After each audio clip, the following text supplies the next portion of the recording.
ముఖ్యాంశాలు. పేరా భక్తుల రాజశేఖరాన్ని అఖండ మెజారిటీతో గెలిపించండి. ఎమ్మెల్యే ఆదిరెడ్డి శ్రీనివాస్ పిలుపు. 11వ డివిజన్లో గ్రాడ్యుయేట్ ఎమ్మెల్సీ ఎన్నికల ప్రచారం.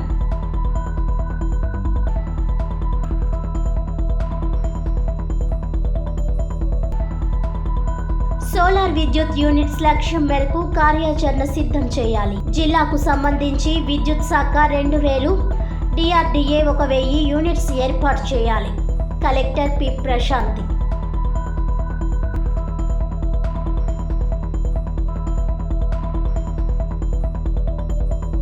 ఉమ్మడి ఉభయ గోదావరి జిల్లాల గ్రాడ్యుయేట్ ఎమ్మెల్సీ కూటమి అభ్యర్థిగా పోటీ చేస్తున్న పేరా భక్తుల రాజశేఖరానికి ఓట్లు వేసి అఖండ మెజారిటీతో విజయం చేకూర్చాలని రాజమహేంద్రవరం సిటీ ఎమ్మెల్యే ఆదిరెడ్డి శ్రీనివాస్ పిలుపునిచ్చారు.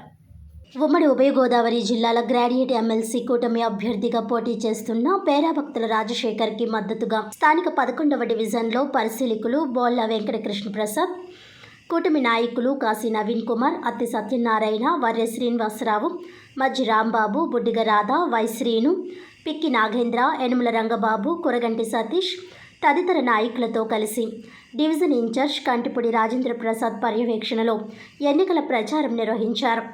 ఈ సందర్భంగా సదరు డివిజన్లో గ్రాడ్యుయేట్ ఓటర్లను కలిసి తమ కూటమి ఎమ్మెల్సీ అభ్యర్థి పేరా భక్తుల రాజశేఖర్కి ఓట్లు వేసి గెలిపించుకోవాలని కోరారు. అనంతరం ఆయన మీడియాతో మాట్లాడుతూ రాజశేఖరానికి ఒక్క అవకాశం ఇస్తే పట్టభద్రుల ప్రయోజనాలను కాపాడుతారని అన్నారు. నిరుద్యోగుల సమస్యలను ప్రభుత్వం దృష్టికి పరిష్కరిస్తారని హామీ ఇచ్చారు. 7 ఏళ్ల తర్వాత ప్రజాప్రభుత్వం ప్రకటించిన మెగా డిఎస్సి ఫీజు రియంబర్స్మెంట్స్ బకాయిలు చెల్లింపు, వివిధ సమస్యల పరిష్కారం కోసం ప్రభుత్వం చర్యలు తీసుకుంటుందని అన్నారు. 2023లో టీడీపీ గెలిచిన 3 పట్టభద్రుల ఎమ్మెల్సీ స్థానాలు రాష్ట్ర రాజకీయం ఒక చిత్రాన్ని మార్చేశాయని అన్నారు. గత అసెంబ్లీ ఎన్నికల్లో పార్టీ విజయం కోసం ఏ విధంగా అయితే కృషి చేశారో త్వరలో జరగనున్న ఎమ్మెల్సీ ఎన్నికల్లో కూడా రెట్టింపు స్థాయిలో కృషి చేసి రాజశేఖరానికి విజయం చేకూర్చాలని కోరారు. అసెంబ్లీ ఎన్నికలకు గ్రాడ్యుయేట్ ఎమ్మెల్సీ ఎన్నికలకు చాలా వ్యత్యాసం ఉంటుందని, ఎమ్మెల్సీ ఎన్నికల బ్యాలెట్ పేపర్లో పార్టీ సింబల్ ఉండదని, క్రమ సంఖ్యలో నెంబర్లు ఉండి పేర్లు మాత్రమే ఉంటాయని, కూటమి ఎమ్మెల్సీ అభ్యర్థి పేరా భక్తుల రాజశేఖరం పేరు ఎదురుగా ఉన్న గడిలో 1వ నెంబర్ వేసి ఆయనకు అఖండ విజయం చేకూర్చాలని ఓటర్లను కోరారు. ఈ ఎన్నికల ప్రచారంలో కూటమి నాయకులు, కార్యకర్తలు, అభిమానులు అధిక సంఖ్యలో పాల్గొన్నారు. ఉభయ గోదావరి జిల్లాల పట్టభద్రుల శాసన మండలి ఎన్నికల ప్రచారాన్ని రాజమండ్రి సిటీ నియోజకవర్గంలో ప్రారంభించుకోవడం జరిగింది. బీజేపీ, తెలుగుదేశం, జనసేన పార్టీ నాయకులు, కార్యకర్తలు ఆ ఓటర్స్ దగ్గరికి వెళ్ళి ఎన్డీఏ అభ్యర్థిగా పేరా భక్తుల రాజశేఖర్ గారిని గెలిపించవలసిందిగా అభ్యర్థిస్తూ ఉన్నాం. కారణాలు కూడా చెప్తా ఉన్నాం. ఎన్డీఏ కూటమికి ఎందుకు ఓటేయాలన్నది. మెగా డిఎస్సి తీసున్నాం, పండగ ముందు ఫీజు రియంబర్స్మెంట్ బకాయిలు ఇచ్చున్నాం, పరిశ్రమలు తీసుకొస్తా ఉన్నాం, పెట్టుబడులు ఆకర్షించగలుగుతూ ఉన్నాం. ఇవన్నీ కూడా ఈ 7-8 నెలల్లో మనం సాధించుకున్న విజయాలు. ఈ యొక్క పట్టభద్రుల శాసన మండలి ఎన్నికల్లో ఎన్డీఏ కూటమికి బలపరిచి నెగ్గించినట్లయితే అభ్యర్థి కూడా విద్యావంతుడు, అవగాహన కలిగిన వ్యక్తిగా ఉపాధ్యాయుల సమస్యలు కానీ పట్టభద్రులకు సంబంధించిన ఏ సమస్యనైనా సరే శాసన మండలిలో ప్రశ్నించడంతో పాటు ప్రభుత్వంలో ఉన్న వ్యక్తిగా వాటిని పరిష్కరించడంలోని తన వంతు పాత్ర పోషించడానికి అవకాశం ఉంటుంది. ఇండిపెండెంట్ అభ్యర్థులుగా పోటీ చేస్తూ ఉన్నారు. ప్రజాస్వామ్యం, పోటీ చేయడానికి ఎవరైనా అర్హత ఉన్నవారే. కానీ పోటీ చేస్తున్న వారికి ఎందుకు ఓటు వేయాలి, లేకపోతే ఎందుకు వేయకూడదు అన్నది కూడా ప్రజలు అవగాహన చేసుకోవాలి. ఒక అధికార పార్టీ నుంచి అభ్యర్థిగా వచ్చిన వ్యక్తికి ఓటు వేసినట్లయితే మీ సమస్యను పరిష్కరించుకోవడానికి అన్ని విధాలుగా కూడా అవకాశాలు ఉంటాయి. ఇండిపెండెంట్గా పోటీ చేస్తున్న వారికి వేసి ఉంటే మీ ఓటు వృధా అవుతుంది. ప్రశ్నించగలుగుతారు. పరిష్కరించడంలోని అది సాధ్య అసాధ్యాలు అన్నది చాలా ఇబ్బందికరంగా ఉంటాయి. అదే ప్రభుత్వంలో ఉన్న వ్యక్తి అయితే ఆ ముఖ్యమంత్రి గారితో లేకపోతే శాఖ మంత్రి గారితో మాట్లాడి మీ తరపున ఆ సమస్యను పరిష్కరించడంలోని ఆయన వంతు పాత్ర పోషించడానికి అవకాశం ఉంటుంది. కాబట్టి రాజశేఖర్ గారిని మద్దతు తెలపండి. అన్నిటికీ మించి ఈ రాష్ట్రంలో పరిస్థితులు అన్నీ కూడా మీకు తెలుస్తూ ఉన్నాయి, ప్రజలు చూస్తూ ఉన్నారు. ఈ 8 నెలల్లో ఆర్థికపరమైన సమస్యలు ఎన్ని ఉన్నా ఎన్డీఏ కూటమి ఏ విధంగా ముందుకు తీసుకెళ్తా ఉంది. గౌరవ ముఖ్యమంత్రి చంద్రబాబు నాయుడు గారు, ఉప ముఖ్యమంత్రి పవన్ కళ్యాణ్ గారు, కేంద్రంలో నరేంద్ర మోడీ గారి యొక్క సహకారంతో ఈ రాష్ట్రం ఎలా వెళ్తూ ఉంది. మొన్ననే బడ్జెట్ చూశారు. బడ్జెట్లో ఈ రాష్ట్రానికి అధిక ప్రాధాన్యత ఇచ్చారు, పెద్దపీట వేశారు. డబుల్ ఇంజిన్ బండి అని మేము ఎన్నికల ముందు చెప్తా ఉన్నప్పుడు ఏంటి అని హేళన చేశారు వైసీపీ వాళ్ళు. ఇప్పుడు డబుల్ ఇంజిన్ బండి అంటే ఎలా ఉంటుంది అన్నది ఈ రోజున బడ్జెట్ చూసిన తర్వాత వాళ్ళకి అర్థమై ఉంటుంది. అన్ని అంశాలకి ప్రాధాన్యత ఇచ్చారు. ఒక పక్కన పెట్టుబడులు రావడానికి, ఉపాధి కల్పించడానికి, మౌలిక వసతులు కల్పించడంలో, పరిశ్రమలు అన్నిటికీ ప్రాధాన్యత ఇచ్చారు బడ్జెట్లో మనకి. సోలార్ విద్యుత్ ఉత్పత్తి తద్వారా వినియోగదారులకు చేకూరే ప్రయోజనం వివరించి యూనిట్ స్థాపన కోసం కృషి చేయాలని జిల్లా కలెక్టర్ పి ప్రశాంతి పేర్కొన్నారు. స్థానిక కలెక్టరేట్ సమావేశ మందిరంలో ఏపీ ట్రాన్స్కో క్షేత్రస్థాయి అధికారులతో సమావేశం నిర్వహించారు. ఈ సందర్భంగా కలెక్టర్ పి ప్రశాంతి మాట్లాడుతూ గ్రీన్ ఎనర్జీని ప్రోత్సహించే లక్ష్యంతో సోలార్ విద్యుత్ యూనిట్స్ ఏర్పాటు చేయడంపై దృష్టి సారించాలని స్పష్టం చేశారు. విద్యుత్ ఉత్పత్తి విధానంలో గ్రీన్ ఎనర్జీని ప్రోత్సహించే దిశగా క్షేత్రస్థాయి విద్యుత్ సిబ్బంది చర్యలు తీసుకోవాలని అన్నారు.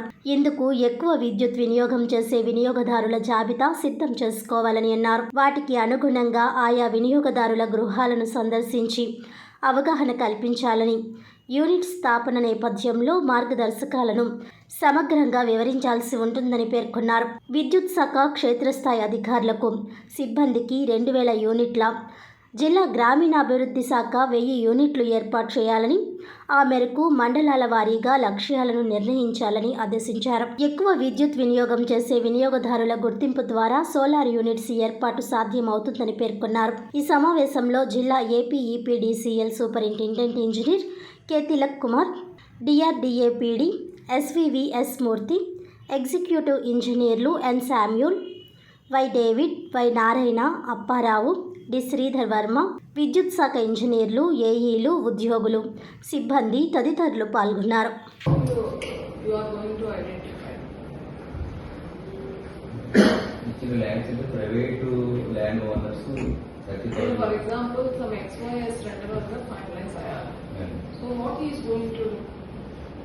ఎక్కడైతే ఆల్రెడీ మనం ఎలకేట్ చేసిన ల్యాండ్ ఉందో ఆ ల్యాండ్ లో ఇన్స్ట్రక్ట్ చేస్తారు. మనం ఇప్పుడు ఐడెంటిఫై చేసాం. కుసుమకి కలవతరు దగ్గర left hand canal 10 acres land. అంటే ఎవరు ఇచ్చారు? 12 acres అండి. ఇరిగేషన్ వాళ్ళ దగ్గరికి వెళ్ళి మాట్లాడాను మేడం. మాట్లాడితే స్కోప్ ఉంది, ఫీజిబిలిటీ చూసుకోండి అని చెప్పారు. ఉభయ గోదావరి జిల్లాల పట్టభద్రుల ఎమ్మెల్సీ కూటమి అభ్యర్థి పేరాభక్తుల రాజశేఖరంకు మద్దతుగా నిడదవోలు పట్టణంలోని లయన్స్ క్లబ్లో ఎమ్మెల్సీ ఎన్నికల సమాయత్త సమావేశం జరిగింది.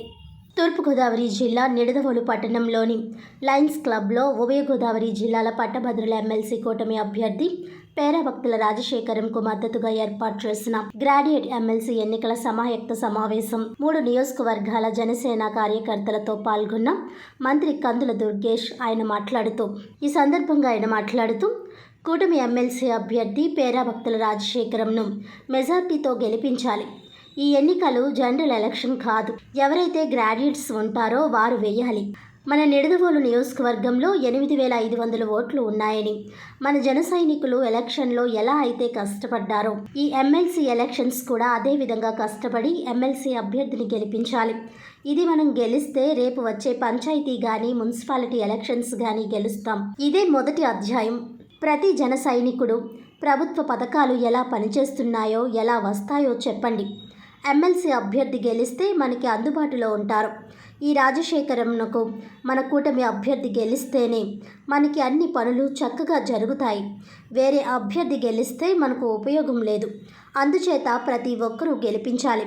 లెజెండ్ కూటమి అభ్యర్థి చంద్రబాబు నాయుడు ప్రజల కోసమే పాటుపడుతున్న కొనిదెల కొదమసింహం పవన్ కళ్యాణ్, సెంటర్లో ఉక్కులాంటి నరేంద్ర మోడీ ఉన్నారు. మనం ప్రజలకి మన పథకాలు వివరించాలి. కూటమి ప్రభుత్వం ప్రజల కోసమే ఉంది. ఈ ఎమ్మెల్సీ ఎలక్షన్స్లో గెలిపించి మన సత్తా చాటాలని జన సైనికులకు పిలుపునిచ్చారు.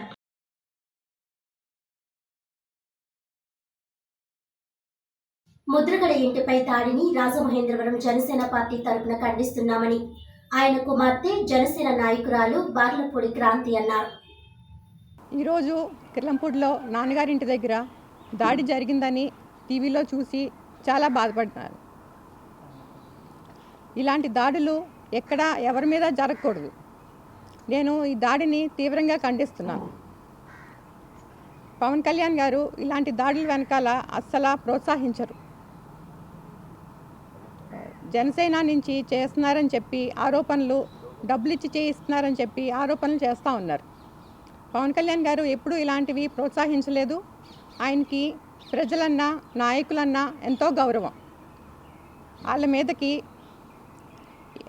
ఏం చేసినా సరే వాళ్ళని బాగా ఖండిస్తూ ఉంటారు. పోలీసులు ఈ విషయాన్ని క్షుణ్ణంగా పరిశీలించి ఎవరు చేయించారు, డబ్బులు ఇచ్చి చేయించారు అని, ఎవరికి లాభం అన్నది మొత్తం తెలుసుకొని బయట పెట్టాలని నేను కోరుకుంటున్నాను. ఈ వ్యక్తి ఎవరన్నది ఎవరో తాగేసి చేసినంత మాత్రాన అది జనసేన చేసిందని పార్టీ తరపున పార్టీకి చెప్పడం అన్నది కరెక్ట్ కాదు. ఎవరో 1-2 మీటింగులకు వచ్చి జనసేన జై జనసేన అన్నంత మాత్రాన వాళ్ళు చేసిన పనిని కూడా ఇలా పార్టీ పరంగా నెట్టడం కూడా అంత కరెక్ట్ కాదని నేను భావిస్తున్నాను. నేను జనసేన పెద్దలతో కూడా మాట్లాడాను. వాళ్ళు కూడా ఎవరు చేశారు, ఎవరు చేయించారు వెనకాలండి ఎంత పెద్దవాళ్ళైనా సరే వాళ్ళని బయటికి తీసుకొచ్చి అందరికీ చెప్తారని నాకు మాట ఇచ్చారు. సీని గారు చెప్పినట్టు నేను పార్టీ ఎలక్షన్ ముందు జాయిన్ అవుతానంటే వద్దమ్మా తర్వాత జాయిన్ అవ్వాలి, ఇప్పుడు కాదు అని చెప్పి సర్ది చెప్పిన ఆయన ఇలాంటి దాడులు చేస్తారని మాత్రం నేను ఖచ్చితంగా ఖండిస్తాను. నమ్మను. దీన్ని పోలీసులు మొత్తం తెలుసుకుని బయటికి తీసుకురావాలని కోరుకుంటున్నాను. మేము అనుకునేది ఏంటంటే ఇతర ప్రతిపక్ష పార్టీలు కానీ ఇతర వ్యక్తులు కానీ జనసేన పార్టీ మీద బురద జల్లడం కోసం చేస్తున్నటువంటి కార్యక్రమంగా మేము భావిస్తూ ఉన్నాం. ఎందుకంటే జనసేన పార్టీ సంబంధించి ఇలాంటి చర్యలు చేసేటువంటి వ్యక్తులు కానీ కుళ్ళు కుతంత్రాలతో రాజకీయం చేసేటువంటి చరిత్ర కానీ జనసేన పార్టీకి లేదు. ఇది కేవలం ఈ మధ్యనే మేము ఊహిస్తుంది ఏంటంటే ప్రతిపాడు నియోజకవర్గంలో కొత్తగా వైఎస్ఆర్సీపీ నుంచి ఎవరైతే ఇన్ఛార్జ్ తీసుకున్నారో ఇన్ఛార్జ్గా బయటకు ఎస్టాబ్లిష్ అవ్వడం కోసం ఇలాంటి ఒక రాజకీయ క్రీడ ఆడుతున్నారని చెప్పి మేము భావిస్తూ ఉన్నాం. స్థానిక కోరుకొండ రోడ్డులోని సింహాచల్ నగర్ శ్రీ వరలక్ష్మీ నరసింహస్వామి క్షేత్రంలో శ్రీ మధువయ వేదాంతాచార్య పీఠం ట్రస్ట్ శ్రీరంగం ఆధ్వర్యాన ఫిబ్రవరి 5 నుంచి 9వ తేదీ వరకు 23వ వార్షిక చందన యాత్ర మహోత్సవాల ఏర్పాట్లు నిర్వహించడానికి ఆలయ ధర్మకర్తలు కాళీపు సూర్యసింహాచలం, కాళీపు నాగేశ్వరరావు పర్యవేక్షణలో చేస్తున్నారు. సోమవారం ఉదయం ఏర్పాటు చేసిన మీడియా సమావేశంలో అర్చకులు అవసరాల శ్రీకిరణ్ స్వామి వివరాలు వెల్లడించారు. 4వ తేదీ మంగళవారం సాయంత్రం 6 గంటలకు ఉత్సవ ప్రార్థన, విశ్వక్సన పూజ, పుణ్యహవాచనం, ఋత్విక్ వరుణం, రక్షాసూత్రం, అంకురారోహణ, వైనతేయ ప్రతిష్ఠ జరుగుతాయని తెలిపారు. 5వ తేదీ బుధవారం ఉదయం 8 గంటలకు ధ్వజారోహణ, గరుడ ప్రసాదం, యాగశాల ప్రవేశం, నిత్య హోమాలు, నిత్య పూర్ణాహుతి, సంతాన సాఫల్యం కోసం గరుడ ప్రసాద వితరణ ఉంటాయని వివరించారు. సాయంత్రం 4 గంటలకు తిరువీధి గరుడ సేవ ఉత్సవం ఉంటుందని ఆయన చెప్పారు. ముప్పిరాల అనంతాచార్యులు పరసార రఘునాథ భట్టర్ స్వామి ఆధ్వర్యంలో ఆలయం నుంచి మొదలై కంబాల చెరువు, దేవీ చౌక్, కోటగుమ్మం, మెయిన్ రోడ్, సాయికృష్ణ, భారత బొమ్మలు, జాంపేట, కంబాల చెరువు మీదుగా సుమారు 11 కిలోమీటర్లు ఊరేగింపు సాగి తిరిగి ఆలయానికి చేరుతుంది. 6వ తేదీ గురువారం ఉదయం 8 గంటలకు నిశా చూర్ణోత్సవం, పసుపు కొట్టుట, నవకలశ స్థాపనం, సాయంత్రం 6 గంటలకు ఎదురు సన్నాహం, తిరు కళ్యాణ మహోత్సవం, మూర్తి కలశారాధన నిర్వహిస్తారు. 7వ తేదీ శుక్రవారం తెల్లవారుజామున 3 గంటలకు సుప్రభాతం, ఆరాధన, చందనోత్తరణ, సువర్ణ పుష్పార్చన, ఉదయం 6 నుంచి సాయంత్రం 6 గంటల వరకు నిజరూప దర్శన సేవ, రాత్రి 8 గంటలకు నిజరూప స్వామికి అష్టోత్తర శత కలశాభిషేకం, 9 గంటలకు చందన సమర్పణ, తీర్థగోష్ఠి తదితర కార్యక్రమాలుంటాయి. 8వ తేదీ శనివారం ఉదయం 8 గంటలకు ఆరాధనా హోమాలు, చందన రూపంతో నిత్యరూప దర్శనం, చందన రూపసేవ, 11 గంటలకు శ్రీవారి చక్రస్నానం, సాయంత్రం 6 గంటలకు చరోత్సవం నిర్వహిస్తారు. 9వ తేదీ ఆదివారం ఉదయం 10 గంటల నుంచి శ్రీవారి ప్రసాదం, తదియ ఆరాధన, అన్న సమారాధన, సాయంత్రం 6 గంటలకు పుష్పయాగం, ద్వాదశ ఆరాధనలు, మహాపూర్ణాహుతితో ఉత్సవ పరిసమాప్తి అవుతుంది. కావున భక్తజనులు ఈ ఉత్సవాల్లో పాల్గొని జయప్రదం చేయాలని కోరారు. ఆలయ ధర్మకర్తలు కాలేపు సూర్యసింహాచలం, కాలేపు నాగేశ్వరరావు, వీరలక్ష్మి, శ్రీ మధుబయ వేదాంతాచార్య పీఠం ట్రస్ట్ ప్రతినిధులు శ్రీగిరాకొల్లి సీతారామాంజనేయులు, గొల్లపూడి రామలింగేశ్వరరావు, అర్చకులు చిరంజీవి పండిట్జీ తదితరులు మీడియా సమావేశంలో పాల్గొన్నారు. శ్రీవారి యొక్క వరాహలక్ష్మీనరసింహస్వామి వారి యొక్క వార్షిక చందనయాత్ర మహోత్సవాలు ఈ నెల ఫిబ్రవరి 5వ తారీఖు నుంచి ప్రారంభం కాబోతున్నాయి. ఫిబ్రవరి 5వ తారీఖు ఉదయం సంతాన సాఫల్య ప్రసాదాన్ని ఇవ్వడం జరుగుతుంది. సంతానం కావలసిన వారికి సాయంత్రం శ్రీవారి యొక్క గరుడ సేవ రాజమహేంద్రవర పురవీధులలో 11 కిలోమీటర్ల పాటు క్వారీ మార్కెట్ సెంటర్, దేవీ చౌక్, అదేవిధంగా కోటగుమ్మం సెంటర్, మెయిన్ రోడ్ మీదుగా శ్యామలా సెంటర్ మీదుగా శ్రీవారు సుమారు 11 కిలోమీటర్ల భక్తులందరినీ కూడా తిరువీధిలో అనుగ్రహిస్తారు. ఫిబ్రవరి 6వ తారీఖు సాయంత్రం చందనయాత్ర మహోత్సవం సందర్భంగా వార్షిక కళ్యాణ మహోత్సవం జరుగుతుంది. ఫిబ్రవరి 7వ తారీఖు ప్రధానంగా శ్రీవారి యొక్క నిజరూప దర్శన సేవ ఉంటుంది. ఆ ఒక్కరోజు మాత్రమే నిజరూప దర్శనం ఉంటుంది. అటు తర్వాత శ్రీవారికి ఫిబ్రవరి 8వ తారీఖున భక్తులందరికీ కూడా నిత్యరూప దర్శన సేవ చందనంతో మరలా దర్శనమిస్తారు స్వామి. ఆ రోజు ఉదయం 10:30 గంటలకి చక్రస్థాన మహోత్సవం ఉంటుంది. అదేవిధంగా ఫిబ్రవరి 9వ తారీఖు ఉదయం శ్రీవారి యొక్క దివ్య ప్రసాదంతో భక్తులందరికీ కూడా అన్న సమారాధన కార్యక్రమం విశేషంగా జరుగుతుంది. తదియారాధన భక్తులందరూ కూడా కార్యక్రమాలన్నింటినీ కూడా గమనించుకొని అందరూ వచ్చి శ్రీవారి యొక్క నిజరూప దర్శన సేవ చేసుకొని అందరూ కూడా శ్రీవారికి చందనాన్ని సమర్పించి అందరూ కూడా శ్రీవారి యొక్క ప్రసాదాన్ని స్వీకరించి తరించండి. భక్తులందరికీ అదేవిధంగా మీడియా వారికి అందరికీ కూడా శ్రీవారి యొక్క అనేక మంగళాశాసనములు చేస్తూ జై శ్రీమన్నారాయణ. స్వేచ్ఛ, సమానత్వం, సౌభ్రాతృత్వం అనే ఉదాత్త ఆశయాల కోసం నిరంతరం పనిచేస్తూనే ఉంటామని సమతా సేవా సమితి వ్యవస్థాపకులు రిటైర్డ్ ఆదాయ పన్నుల శాఖ చీఫ్ కమిషనర్ మేడిశెట్టి తిరుమల కుమార్ చెప్పారు. సమతా సేవా సమితి 30వ వార్షికోత్సవ ప్రత్యేక సంచిక ఆవిష్కరణ కార్యక్రమం ఆదివారం సాయంత్రం రాజమండ్రి ప్రెస్ క్లబ్లో జరిగింది. ప్రొఫెసర్ కె సుమన్ చంద్ర ప్రత్యేక సంచికను ఆవిష్కరించారు.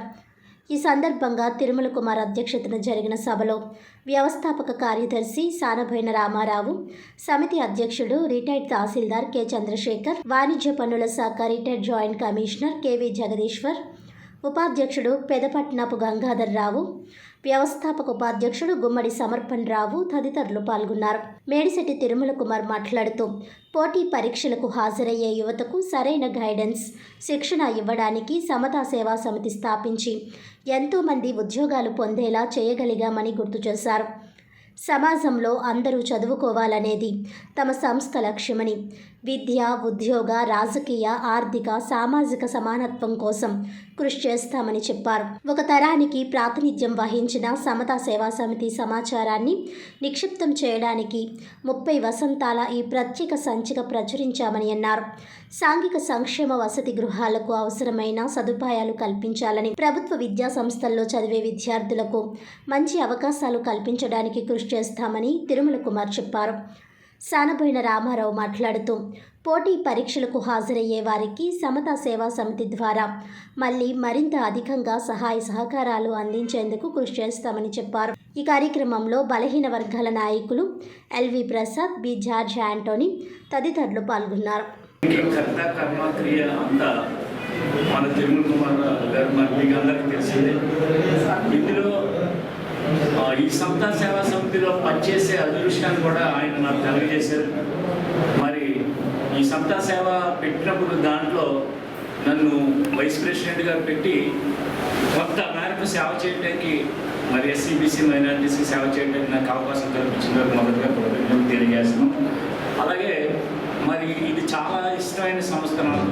ఎందుకంటే ఇది పత్తు సేవా సంస్థ. సార్ ముందుగానే చెప్పారు, ఇది ఏ పాలిటిక్స్కి దేనికి సంబంధం లేని సంస్థ. మరి కేవలం ప్రజలకు సేవ చేయడం కోసం, బడుగు వర్గాలని సమానత్వంలో తీసుకురావడం కోసం వాళ్ళ బాబుల గురించి కష్టపడి ఎంతోమంది ఇందులో గ్రూప్ 1 ఆఫీసర్లు అయ్యారు. తర్వాత అనేకమైన ఉద్యోగాలు సంపాదించారు. దీనికోసం కృషి చేయకుండా ఈ సమతా సేవా సమితి అక్కడ బీసీ స్టడీ సర్కిల్ రావడంలో చాలా ప్రధాన పాత్ర పోషించింది. అక్కడ స్థలం రావడం కానీ, అక్కడ ఆ యొక్క అక్కడ ఫండ్స్ రావటం కానీ, మరి ఈ సంస్థలో ఉన్న వాళ్ళు మరి అక్కడ ఉండి ఆయన పొజిషన్లో ఉండి మంచి పొజిషన్ వాళ్ళు కూడా ఎప్పుడు ఇది ఎలా ఉందా అని దాంట్లో పరిశీలి చేస్తూ ఒక నెల సెలవు పెట్టుకొని ఇక్కడ కోచింగ్ కూడా ఇచ్చేవారు తిరుమల కుమార్ గారు.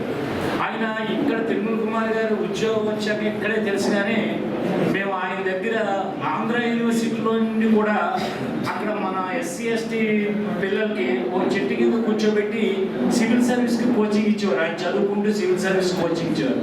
అందులో చాలామంది IAS ఆఫీసర్లు అయ్యారు, IPS ఆఫీసర్లు అయ్యారు, గ్రూప్ 1 ఆఫీసర్లు అయ్యారు.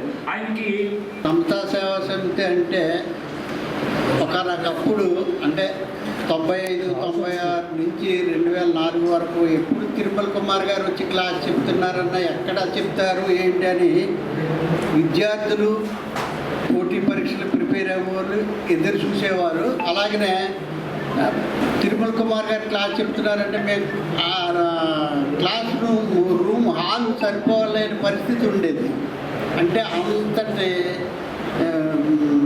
ప్రపంచంలో సృష్టించినటువంటి ఈ పోటీ పరీక్షల్లో శిక్షణకు మన రాజమండ్రి పరిసర ప్రాంతాల వారికి ఉపయోగపడినటువంటి సంస్థ. అటువంటిది కొంత BC స్టడీ సర్కిల్ వచ్చాక మేము వెనకబడ్డాము, ఏదో BC స్టడీ సర్కిల్ ద్వారా జరుగుతుందని. అయితే ఈ మధ్య కాలంలో మన తిరుమల కుమార్ గారి సావనీరు వెయ్యాలనేసి ఎప్పుడు మొదలుపెట్టాక కొంతకాలం కరోనాతో ఇబ్బంది పెట్టింది, వేయలేకపోయాము. తర్వాత తిరుమల కుమార్ గారు మేమైతే అంత కష్టపడలేకపోయాము. ఆయన చాలా కష్టపడి ఈ పుస్తకాన్ని తీసుకొచ్చిన తర్వాత ఈ సావనీరుని నాకు అనిపించింది మళ్ళీ 94 నుంచి 2004 వరకు ఏ విధంగా చేసామో సమతా సేవా సమితిని ఆ విధంగా సమాజంలోకి తీసుకెళ్ళి మన సేవలను మళ్ళీ సమాజానికి అందజేయాలనేసి మేము భావిస్తున్నాము. ఎందుకంటే ఆయన ఇన్స్పిరేషను, ఆయన ఆలోచన మేము కృషి చేయాలని. ఒకప్పుడైతే నన్ను రాజమండ్రి వాస్తవులు సమతా రామారావుగా అనేవారు, అంటే అంత కృషి చేసేవాళ్ళు. అదే టైప్ ఆఫ్ కృషి వయసు వల్ల చేయాలనేసి నేను అనుకుంటున్నాను, అలాగనే హామీ ఇస్తున్నాను. Thank you. సమితి తరఫున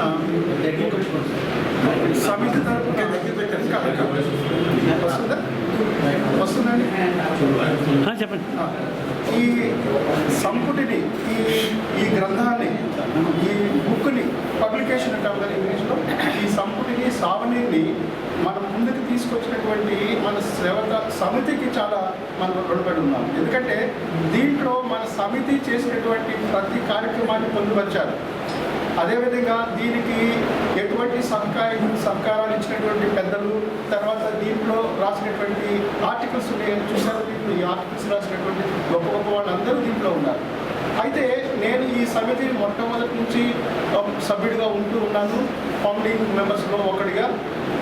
నాకు తెలిసినంత వరకు ఈ సమితి యొక్క స్ఫూర్తి ముందుగానే మన తిరుమల కుమార్ గారు చెప్పారు. మన కాన్స్టిట్యూషన్ ఉన్నటువంటి 3 ముఖ్యమైన అంశాల ద్వారా మనం ముందుకు సాగుతున్నాం. ఒక వ్యక్తి ఏ విధంగా డెవలప్ అవుకుంటూ వస్తారో, అంటే బాల్యము, తర్వాత కౌమార దశము, యవ్వనము, ఇటువంటి విషయాల్లో ఈ సంస్థ కూడా ఆ విధంగా ఇప్పుడు 30 సంవత్సరాలు అంటే ఇది చాలా చాలా పటిష్టంగా ఉన్నటువంటి ఒక సంస్థ. ఈ సంస్థ ఇంకా ముందు కూడా చాలా పనులు చేస్తుంది. Preamble of the Indian constitution, ఆ ప్రియాంబుల్ ఆఫ్ ది ఇండియన్ కాన్స్టిట్యూషన్లో 3 ప్రధానమైనటువంటి ఆశయాలు పొందుపరచబడ్డాయి.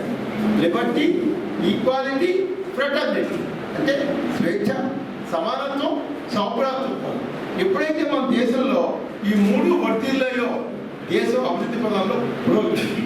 అది ఆ రోజు మన రాజ్యాంగ నిర్మాత బాబాసాహెబ్ అంబేద్కర్ గారు, మరి మనకి స్వాతంత్రం తెచ్చినటువంటి మహాత్మా గాంధీ గారు, ఇతర పెద్దలందరూ కూడా ఆలోచించి ఈ ఫ్రెంచ్ విప్లవం 1789లో ఫ్రెంచ్ విప్లవం జరిగినప్పుడు ఈ 3 నినాదాలతో ఫ్రెంచ్ విప్లవం జరిగింది. Liberty, equality, fraternity. అయితే ఏమిటి ఇక్కడ వాటికి మన సమతా సేవా సమితికి ఏంటి సంబంధం అంటే, ఈ 3 ఆశయాల సాధన కోసమే సమతా సేవా సమితి ఏర్పడింది. ఏంటి 3 ఆశయాలు? స్వేచ్ఛ, లిబర్టీ. ఏంటి లిబర్టీ అండి? మన రాజ్యాంగంలో 3వ పార్ట్లో part 3 of the Indian constitution ప్రాథమిక హక్కులు ఇవ్వబడ్డాయి. ప్రతి ఒక్కరికి జీవించే హక్కు, చదువుకునే హక్కు, తనకి ఇష్టమైన మతాన్ని ఆచరించే హక్కు, భారతదేశంలో ఎక్కడైనా నివసించే హక్కు, పత్రికా స్వేచ్ఛ, భావం ప్రకటన స్వేచ్ఛ, రాసే హక్కు, ఉద్యోగం చేసే హక్కు, బానిసత్వానికి వ్యతిరేకంగా తిరుగుబాటు చేసే హక్కు, ఏ వ్యక్తి కింద ఎవరు బానిస కాదు, భారత పౌరులు అందరూ సమానులు అనేటటువంటి ఒక మహోన్నతమైన కాన్సెప్ట్తో ఈ స్వేచ్ఛ. మాఘశుద్ధ పంచమి సోమవారం ఆలయ అనువంశిక ధర్మకర్త చైర్మన్ గొర్రెల సురేష్ దంపతులు శ్రీ శ్రీ శ్రీ పాత సోమాలమ్మ అమ్మవారి జాతర మహోత్సవాలకు శ్రీకారం చుట్టారు. రాజమండ్రి గ్రామ దేవత శ్రీ శ్రీ శ్రీ పాత సోమాలమ్మ అమ్మవారి జాతర మహోత్సవ పనులకు శ్రీకారం చుట్టారు. పాల్గొన శుద్ధ ఏకాదశి నుండి పౌర్ణమి వరకు జరిగే ఎటువంటి జాతర మహోత్సవాలకు ఈ రోజు మాఘశుద్ధ పంచమి శ్రీ పంచమి రోజున ఆలయ అనువంశిక ధర్మకర్త చైర్మన్ శ్రీ గొర్రెల సురేష్ దంపతులు అమ్మవారి జాతర మహోత్సవాలకు శ్రీకారం చుట్టారు. మరియు అమ్మవారి ఆలయంలో శ్రీ పంచమి రోజు నుండి మార్చి 8వ తారీఖు వరకు జరుగు పసుపు దంచే కార్యక్రమం ముత్తైదువుల అందరి చేత ఆలయ ప్రధాన అర్చకులు చంద్రమౌళి గణేష్ మంత్రోచ్చరణతో ప్రారంభించబడింది.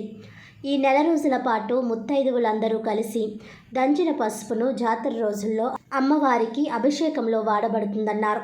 ఈ కార్యక్రమాలకు విచ్చేసి అమ్మవారి అనుగ్రహం పొందాలని కోరారు. చతుర్భుజే చంద్రకళావతంసే భుజాన్నదే కుంకుమరాజోనే పుండ్రేక్షుభాషాంగుష్పహనహస్తే నమస్తే జగదేకమాత మాతామరకదశ్యామ మధుజామి కుర్యాత్కటాక్షే అవమాదాభ్యానమధ్యా నమస్కారాన్ ఉత్పజామి ఆవాహయామి యుద్ధమోదకస్నాప్యం వస్త్రం దోపందే పునైవే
శ్రీ మహాగణాధిపతయ నమః.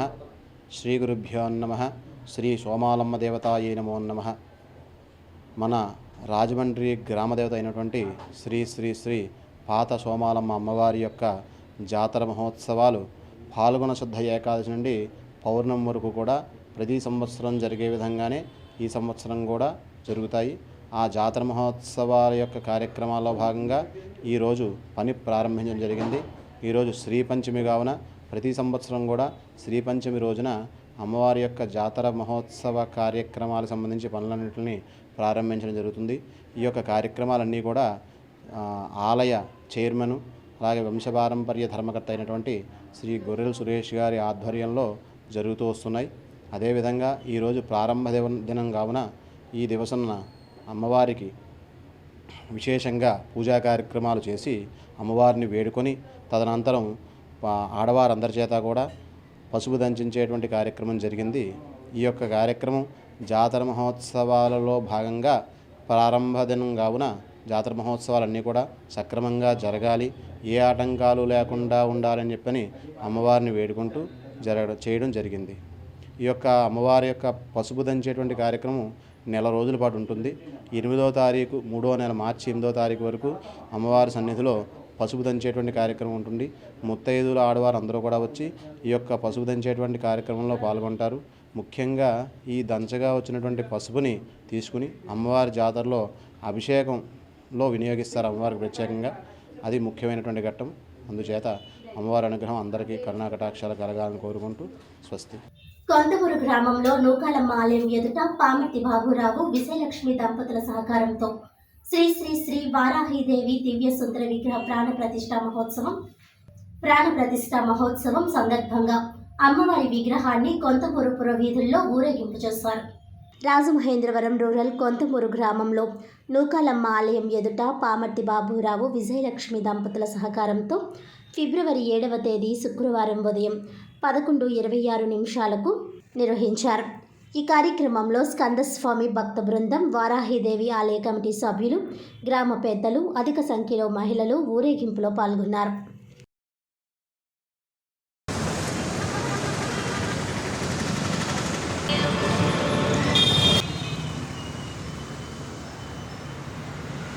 పాల్గొంటారని మరి కోరి ప్రార్థిస్తున్నాం.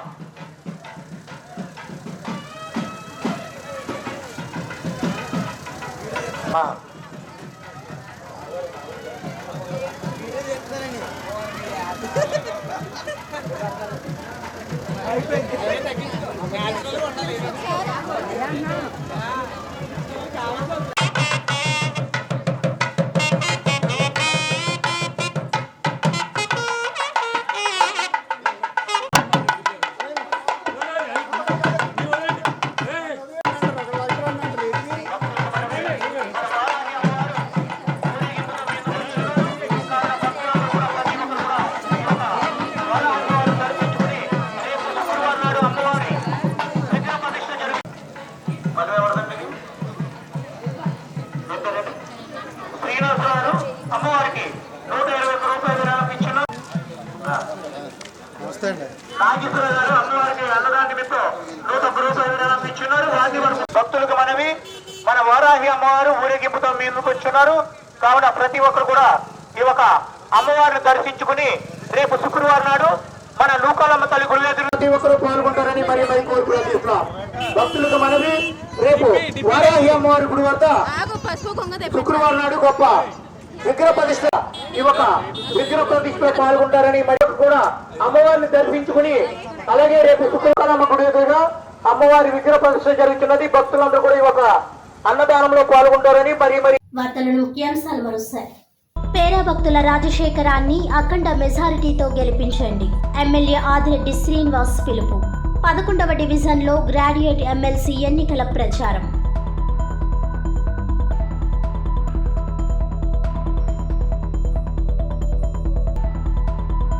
సోలార్ విద్యుత్ యూనిట్స్ లక్ష్యం మేరకు కార్యాచరణ సిద్ధం చేయాలి. జిల్లాకు సంబంధించి విద్యుత్ శాఖ 2000, డిఆర్డీఏ 1000 యూనిట్స్ ఏర్పాటు చేయాలి. Collector P Prashanti.